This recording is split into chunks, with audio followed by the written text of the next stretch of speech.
자, 안녕하세요. 더 맞춤 재활운동센터 김하늘입니다. 오늘 얘기할 내용은 허리 수술에 관한 내용입니다. 병원에서는 수술을 꼭 하라고 하는데 정말 이게 필요한 건지 많은 분들이 고민이 있으실 텐데요. 이 부분에 대해서 정리를 한번 해드리겠습니다.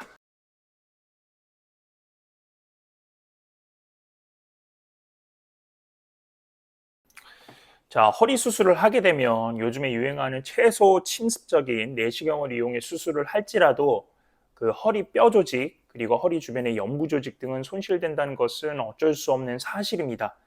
특히나 이 뼈를 이제 도려내게 되면 영구적인 손상이 발생하게 되고 다시 그 부분은 뼈가 재생이 되지 않습니다.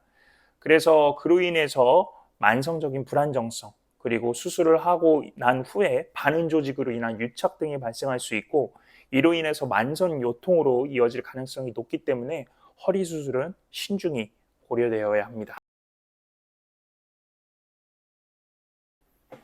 수술 초기에는 상태가 호전되지만 장기적으로 봤을 때 다시 재발하는 경우가 많습니다. 이에 대한 논문이 있었는데요. 디스크로 인한 자골신경통 환자를 대상으로 수술과 보존적 케어를 비교한 문헌고찰 연구에서 수술을 한 환자는 6주에서 12주 사이에서 그냥 보존적 케어를 한 환자보다 다리방사통 경감에서 더 빠르게 호전을 보여줬지만 수술 후 1, 2년 후에 비교해서는 임상적으로 의미 있는 차이는 발견하지 못했다는 걸 알 수 있습니다.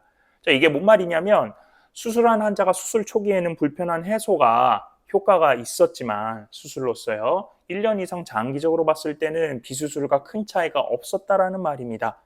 이 이유에 대해서 왜 그럴까 생각을 한번 해봤는데 조직을 손상시키고 통증을 유발하는 기전이 본질적으로 해결되지 않았기 때문이지 않을까 생각을 합니다. 수술로서 증상은 해결이 됐지만 원인을 해결하지 않으면 수술 부위에 재손상이 오거나 아니면 다른 분절에 똑같이 증상이 유발되기 때문이죠. 그래서 문제를 일으키는 동작 패턴을 바꾸지 않고 수술로서만 해결하고자 한다면 사실상 영구적인 해결책이 될 수가 없습니다.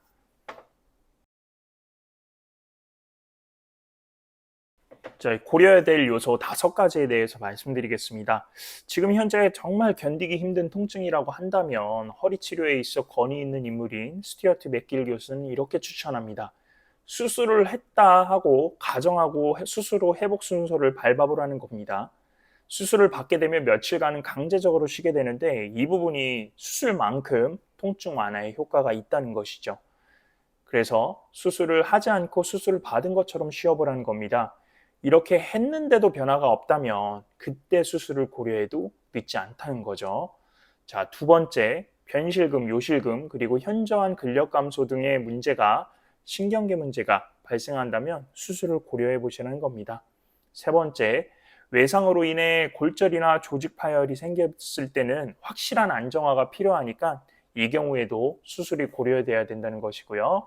그리고 네 번째, 계속 괜찮다가 며칠 전에 살짝 무리했더니 심해졌어요. 라든지 통증이 계속 왔다 갔다 한다면 수술보다는 그 왔다 갔다 하는 원인을 찾아야 됩니다. 그리고 마지막 5번째, 할 수 있는 보존적 케어를 다 활용해 보시는 것을 추천드립니다. 자, 이 방법도 해봤고 저 방법도 해봤는데 이제 실패를 했다.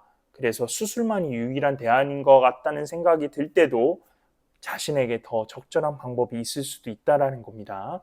이렇게 5가지 부분을 고려해 보시는 것을 추천드립니다. 자, 해당 학회 임원이라든지 컨퍼런스에서 발표를 했다 그래서 수술 손기술이 좋은 것은 아닙니다. 여기 현혹되지 마시고요.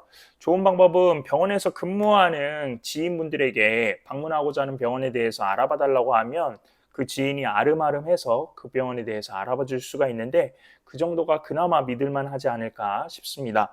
또 방문코자 하는 그 병원에 근무하는 직원들과 미리 유대관계를 쌓고 물어보는 것도 방법이 될 수 있습니다.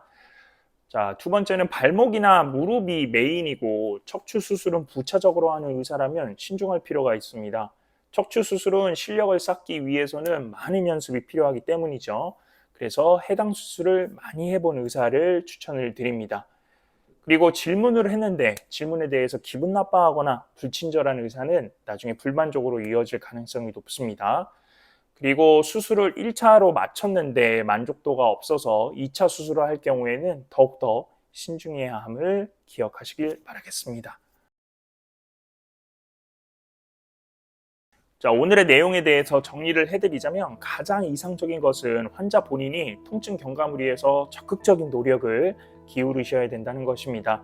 그리고 수술은 한번 하게 되면 되돌릴 수가 없기 때문에 신중하셔야 되고요. 그래서 더욱더 높은 기준으로 의료진을 선택하셔야 됩니다. 자, 허리 때문에 고생하시는 분들 모두 척추 건강을 회복하는 과정에 적극적으로 참여하시길 바라겠습니다. 자, 오늘 준비한 내용은 여기까지입니다. 경청해 주셔서 감사합니다.